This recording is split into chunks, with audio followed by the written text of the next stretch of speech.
Hi friends, എല്ലാ കൂട്ടുകാർക്കും മലയാളം ക്ലാസ്സിലേക്ക് സ്വാഗതം. ഞാൻ സന്ധ്യ രമേശ്. കഴിഞ്ഞ ക്ലാസ്സിൽ നാം ലക്ഷ്മണ സാന്ത്വനം എന്ന പാഠഭാഗമായിരുന്നു പഠിച്ചത്. അതാരാണ് എഴുതിയതെന്ന് ഓർമ്മയുണ്ടല്ലോ. പ്രാചീന കവിത്രയത്തിൽ ഒരാളായ എഴുത്തച്ഛൻ്റെ അധ്യാത്മരാമായണം കിളിപ്പാട്ടിലെ അയോധ്യാകാന്ഡത്തിലെ വിച്ഛിന്ന അഭിഷേകം എന്ന ഭാഗത്തിൽ നിന്നും എടുത്തിട്ടുള്ള ലക്ഷ്മണ സാന്ത്വനം എന്ന പാഠഭാഗമായിരുന്നു അത്. അതിലെ ഏതാനും വരികൾ നാം പഠിച്ചു കഴിഞ്ഞു. അതിൻ്റെ പാഠസന്ദർഭം എന്തായിരുന്നു? ശ്രീരാമ പട്ടാഭിഷേകം മുടങ്ങിയതറിഞ്ഞ് അത്യന്തം കോപാകുലനായി നിൽക്കുന്ന ലക്ഷ്മണനെ ശ്രീരാമൻ ജീവിതത്തിൻ്റെ നശ്വരതകളെക്കുറിച്ച് പറഞ്ഞുകൊടുത്ത് അനുനയിപ്പിക്കുന്നതായിരുന്നു.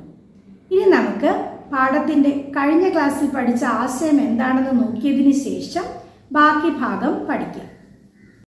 ശ്രീരാമൻ ലക്ഷ്മണനോട് പറയുകയാണ്, പ്രിയപ്പെട്ട ലക്ഷ്മണകുമാര, നിന്റെ പരമാർത്ഥമെല്ലാം ഞാൻ മുമ്പേ അറിഞ്ഞിരിക്കുന്നു.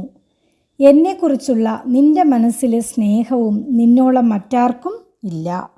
ഇന്ന് നാം കാണുന്ന രാജ്യവും ശരീരവും ലോകവും ധാന്യങ്ങളും ധനങ്ങളും സത്യമാണെങ്കിലും അവ നമുക്ക് പ്രയോജനപ്പെട്ടില്ലെങ്കിൽ എന്താണ് അതുകൊണ്ടുള്ള ഫലം? സുഖ അനുഭവങ്ങളെല്ലാം മിന്നൽ പിണർ പോലെ ക്ഷണികമാണ്. നമ്മുടെ ജീവിതം എന്ന് പറയുന്നത് വേഗത്തിൽ നഷ്ടപ്പെടുന്നതാണ്. അത് നീ അറിയണം. ചുട്ടുപഴുത്ത ലോഹത്തിൽ വീഴുന്ന വെള്ളത്തുള്ളിക്ക് തുല്യമാണ് നമ്മുടെ മനുഷ്യൻ്റെ ജന്മമെന്ന് പറയുന്നത്. പാമ്പിൻ്റെ വായിലിരിക്കുന്ന തവള ആഹാരത്തിനായി യാചിക്കുന്നത് പോലെ കാലമാകുന്ന പാമ്പിനാൽ വിഴുങ്ങപ്പെട്ട മനുഷ്യൻ ആലോല ചേതസ്സായി സുഖങ്ങൾ തേടിക്കൊണ്ടേ ഇരിക്കുന്നു. പുത്രൻ, മിത്രം, ഭാര്യ എന്നിവരോടൊത്തുള്ള കൂടിച്ചേരൽ അല്പകാലത്തേക്ക് മാത്രമേയുള്ളൂവെന്ന് നീ മനസ്സിലാക്കണം. യാത്രക്കാർ ക്ഷീണമകറ്റാനായി വഴിയമ്പലത്തിൽ ഒത്തുകൂടി പിരിഞ്ഞു പോകുന്നത് പോലെയും നദിയിലൂടെ ഒഴുകി വരുന്ന തടികഷണം പോലെയും വീടുകളിലെ കൂടിച്ചേരൽ നശ്വരമാണ്. ഐശ്വര്യവും യൗവനവും മനുഷ്യർക്ക് എന്നും സ്ഥിരമായി നിൽക്കുന്നതല്ല.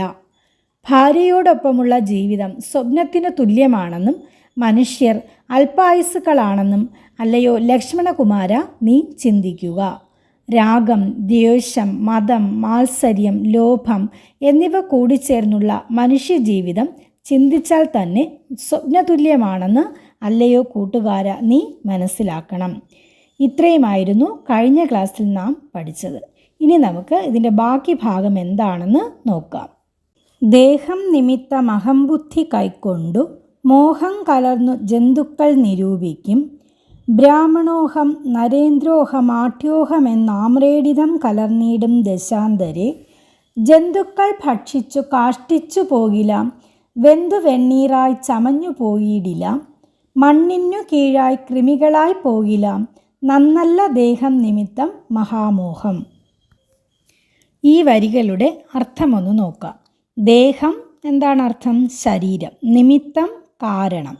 അഹംബുദ്ധി ഞാനെന്ന ഭാവം, അതായത് ശരീരം കാരണം ഞാനെന്ന ഭാവം കലർന്ന് ജന്തുക്കൾ നിരൂപിക്കും. ജന്തുക്കൾ എന്ന് പറഞ്ഞാൽ മനുഷ്യർ. നിരൂപിക്കുക, ചിന്തിക്കുക.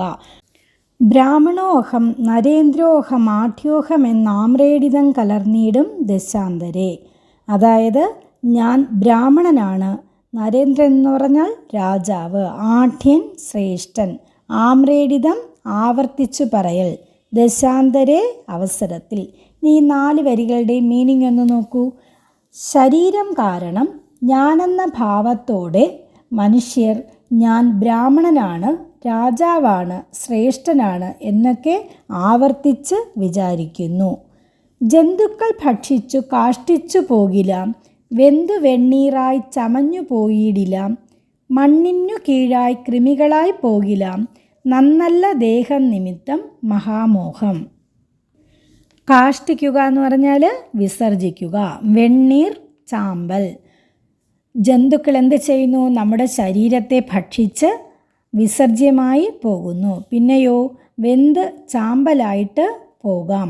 അപ്പോൾ നാം ശരീരം എന്ന ഭാവം കൊണ്ട് ഞാൻ ബ്രാഹ്മണനാണ്, രാജാവാണ് എന്നൊക്കെ ചിന്തിക്കുന്ന ആ സമയത്ത് നമ്മുടെ ശരീരം ജന്തുക്കൾ ഭക്ഷിച്ചിട്ട് വിസർജിച്ചു പോകാം. പിന്നെയോ വെന്ത് ചാരമായി തീരാം. മണ്ണിനു കീഴായി കൃമികളായി പോകിലാം. അതുമല്ലെങ്കിൽ മണ്ണിനടിയിൽ കൃമികളായിട്ട് മാറാം. നന്നല്ല ദേഹം നിമിത്തം മഹാമോഹം. അതിനാൽ ശരീരത്തെക്കുറിച്ചുള്ള അതിമോഹം നല്ലതല്ല. ത്വങ് മാംസരക്താസ്ഥി വിന്മൂത്രരേതസാം സമ്മേളനം പഞ്ചഭൂതക നിർമ്മിതം മായാമയമായി പരിണാമിയായൊരു കായം വികാരിയായുള്ളൊന്നിതധ്രുവം ദേഹാഭിമാനം നിമിത്തമായുണ്ടായ മോഹേന ലോകം ദഹിപ്പിപ്പതിന്നു നീ മാനസതാരിൽ നിരൂപിച്ചതും തവ ജ്ഞാനമില്ലായ്കെന്നറിക നീ ലക്ഷ്മണ. ത്വങ് മാംസരക്താസ്ഥി വിന്മൂത്രരേതസ് എന്ന് പറഞ്ഞാൽ ത്വക്ക്, മാംസം, രക്തം, അസ്ഥി, മലം, മൂത്രം, രേതസ്. സമ്മേളനം എന്ന് പറഞ്ഞാൽ കൂടിച്ചേരൽ. പഞ്ചഭൂതക നിർമ്മിതം. പഞ്ചഭൂതം എന്ന് പറഞ്ഞാൽ എന്താണ്? ഭൂമി, ജലം, വായു, അഗ്നി, ആകാശം. ഇത് അഞ്ചും ചേരുന്നതാണ് പഞ്ചഭൂതങ്ങളെന്ന് പറയുന്നത്. അപ്പോൾ നമ്മുടെ ശരീരമെന്ന് പറയുന്നത് ത്വക്ക്, മാംസം, രക്തം, അസ്ഥി, മലം, മൂത്രം, രേതസ് എന്നിവയും പിന്നെയോ ഭൂമി, ജലം, വായു, അഗ്നി, ആകാശം തുടങ്ങിയ പഞ്ചഭൂതകങ്ങളാലും കൂടിച്ചേർന്നതാണ്. മായാമയമായി പരിണാമിയായൊരു കായം വികാരിയായുള്ളൊന്നിതധ്രുവം. കായം എന്ന് പറഞ്ഞാൽ ശരീരം, അതായത് ത്വക്ക്, മാംസം, രക്തം, അസ്ഥി, മലമൂത്രം തുടങ്ങിയവയും പഞ്ചഭൂതങ്ങളും കൂടിച്ചേർന്നുണ്ടായ ശരീരം മാറ്റമുള്ളതും അസ്ഥിരവുമാണ്. അധ്രുവം എന്ന് പറഞ്ഞാൽ അസ്ഥിരം, അസ്ഥിരവുമാണ്. ദേഹാഭിമാനം നിമിത്തമായുണ്ടായ, നിമിത്തം എന്ന് പറഞ്ഞാൽ കാരണം, മോഹേന ലോകം ദഹിപ്പിപ്പതിന്നു നീ, അതായത് ദേഹം കാരണമുണ്ടായ മോഹം കൊണ്ടാണ് നീ ലോകത്തെ നശിപ്പിക്കാനായിട്ട് ആഗ്രഹിച്ചത്. മാനസതാരിൽ, മാനസം എന്ന് പറഞ്ഞാൽ മനസ്സ്, നിരൂപിക്കുക, ചിന്തിക്കുക. തവ നീ, ജ്ഞാനം അറിവ്, ജ്ഞാനമില്ലായ്ക എന്ന് പറഞ്ഞാൽ എന്താണ്? അറിവില്ലായ്മ. അല്ലയോ ലക്ഷ്മണകുമാര, ശരീരത്തെക്കുറിച്ചുള്ള അഭിമാനം മൂലമുണ്ടായ മോഹം കൊണ്ടാണ് നീ നിൻ്റെ അറിവില്ലായ്മ കൊണ്ട് ലോകത്തെ ദഹിപ്പിക്കുന്നതിന് നിൻ്റെ മനസ്സിൽ ചിന്തിച്ചത്. നെക്സ്റ്റ് ലൈൻ നോക്കിയേ. ദോഷങ്ങളൊക്കവേ ദേഹാഭിമാനിനാം രോഷേണ വന്നു ഭവിക്കുന്നതോർക്ക നീ. അതായത് ദേഹത്തെക്കുറിച്ചുള്ള അഭിമാനമാണ് കോപം കൊണ്ട് ദോഷങ്ങളുണ്ടാകാൻ കാരണമെന്ന് നീ മനസ്സിലാക്കുക. രോഷേണ എന്ന് പറഞ്ഞാൽ ദേഷ്യം എന്നാണ് അർത്ഥം. ദേഹോഹം എന്നുള്ള ബുദ്ധി മനുഷ്യർക്ക് മോഹമാതാവാം അവിദ്യയാകുന്നതും ദേഹമല്ലോർക്കിൽ ജ്ഞാനായതാത്മാവെന്നു മോഹൈക ഹന്ത്രിയായുള്ളതു വിദ്യ കേൾ. ദേഹോഹം എന്ന് പറഞ്ഞാൽ ദേഹമാണ് ഞാൻ. ബുദ്ധി എന്ന് പറഞ്ഞാൽ എന്താണ്? വിവേകം. മോഹമാതാവ്, അതായത് മോഹമാതാവെന്ന് പറയുന്നത് ഇവിടെ അവിദ്യയാണ്. അതായത് അവിദ്യയെയാണ് എന്തെന്ന് പറയുന്നത്? മോഹമാതാവെന്ന് പറയുന്നത്. ദേഹമാണ് ഞാനെന്ന ചിന്ത മനുഷ്യരുടെ അവിദ്യയെയാണ് കാണിക്കുന്നത്. മോഹത്തെ ജനിപ്പിക്കുന്നത് മോഹമാതാവായ അവിദ്യയാണ്. ഞാനെന്ന് പറയുന്നത് ശരീരമല്ല ആത്മാവാണെന്നും മോഹത്തെ ഇല്ലായ്മ ചെയ്യുന്നത് അറിവാണെന്നും അല്ലയോ ലക്ഷ്മണ നീ കേൾക്കുക. നെക്സ്റ്റ് ലൈൻ നോക്കിയേ. സംസാരകാരിണിയായത് അവിദ്യയും സംസാരനാശിനിയായതു വിദ്യയും ആകയാൽ മോക്ഷാർത്ഥിയാകിൽ വിദ്യാഭ്യാസമേകാന്ത ചേതസാ ചെയ്യുക വേണ്ടുന്നതും. സംസാരകാരിണിയായത് അവിദ്യ. സംസാരം എന്ന് പറഞ്ഞാൽ എന്താണ്? ഈ ലൗകിക ജീവിതം, അതായത് ലൗകിക ജീവിതത്തിനോടുള്ള ആസക്തി മനുഷ്യരുടെ ഉള്ളിൽ തോന്നിപ്പിക്കുന്നത് ആരാണ്? അവിദ്യ. അതായത് മനുഷ്യർക്ക് ലൗകിക ജീവിതത്തിനോടുള്ള ആഗ്രഹം തോന്നിപ്പിക്കുന്നത് അവിദ്യയും പിന്നെയോ ആ ആഗ്രഹത്തെ ഇല്ലാതാക്കുന്നത് വിദ്യയുമാണ്. മോക്ഷാർത്ഥി എന്ന് പറഞ്ഞാൽ മോക്ഷത്തെ ആഗ്രഹിക്കുക. ഏകാന്ത ചേതസ് എന്ന് പറഞ്ഞാൽ ഏകാഗ്രമായ മനസ്സോടെ. ഇനി ഈ 4 വരികളുടെയും മീനിങ് ഒന്ന് നോക്കിയേ. അതായത് സംസാരകാരിണിയായത് അവിദ്യ, അതായത് ലൗകിക ജീവിതത്തിനോടുള്ള ആസക്തി മനുഷ്യരിൽ തോന്നിപ്പിക്കുന്നത് അവിദ്യയും അതിനെ ഇല്ലാതാക്കുന്നത് വിദ്യയുമാണ്. അതിനാൽ മോക്ഷം ആഗ്രഹിക്കുന്നവർ എന്തു ചെയ്യണം? ഏകാഗ്രചിത്തരായി വിദ്യാഭ്യാസം നേടുകയാണ് വേണ്ടത്. നെക്സ്റ്റ് ലൈൻ നോക്കിയേ. തത്ര കാമക്രോധ ലോഭമോഹാദികൾ ശത്രുക്കളാകുന്നതെന്നുമറിക നീ. മുക്തിക്ക് വിഘ്നം വരുത്തുവാൻ എത്രയും ശക്തിയുള്ളൊന്നതിൽ ക്രോധമറികെടോ. തത്ര എന്ന് പറഞ്ഞാൽ അവിടെ, അതായത് കാമം, ക്രോധം, ലോഭം, മോഹം തുടങ്ങിയവ ശത്രുക്കളാണ്. ആരുടെ ശത്രുക്കൾ? മനുഷ്യൻ്റെ ശത്രുക്കളാണെന്ന് നീ അറിയുക. കാമം, ക്രോധം, ലോഭം, മോഹം തുടങ്ങിയവ മനുഷ്യൻ്റെ ശത്രുക്കളാണെന്ന് നീ അറിയുക. മുക്തിക്ക്, മുക്തി എന്ന് പറഞ്ഞാൽ എന്താണ്? മോക്ഷം. വിഘ്നം എന്ന് പറഞ്ഞാൽ തടസ്സം. ക്രോധം എന്ന് പറഞ്ഞാൽ ദേഷ്യം. അതായത് എന്താണ്? മുക്തിക്ക്, അതായത് മോക്ഷത്തിന് തടസ്സം വരുത്തുവാനുള്ള ശക്തി ആർക്കുണ്ടെന്നാണ് ശ്രീരാമൻ പറയുന്നത്? ക്രോധത്തിന്. ക്രോധം എന്ന് പറഞ്ഞാൽ ദേഷ്യം. മോക്ഷത്തിന് തടസ്സമുണ്ടാക്കാൻ കൂടുതൽ ശക്തിയുള്ളത് ക്രോധത്തിനാണ്, അതായത് ദേഷ്യത്തിനാണെന്ന് നീ അറിയുക. ഇനി അതിൻ്റെ ലാസ്റ്റ് ഭാഗം കൂടെ ഒന്ന് നോക്കിയേ. മാതാ പിതൃ ഭ്രാതൃ മിത്ര സഖികളെ ക്രോധം നിമിത്തം ഹനിക്കുന്നിതു പുമാൻ. ക്രോധമൂലം മനസ്താപമുണ്ടായി വരും. ക്രോധമൂലം നൃണാം സംസാരബന്ധനം. ക്രോധമല്ലോ നിജ ധർമ്മക്ഷയകരം. ക്രോധം പരിത്യജിക്കേണം ബുധജനം.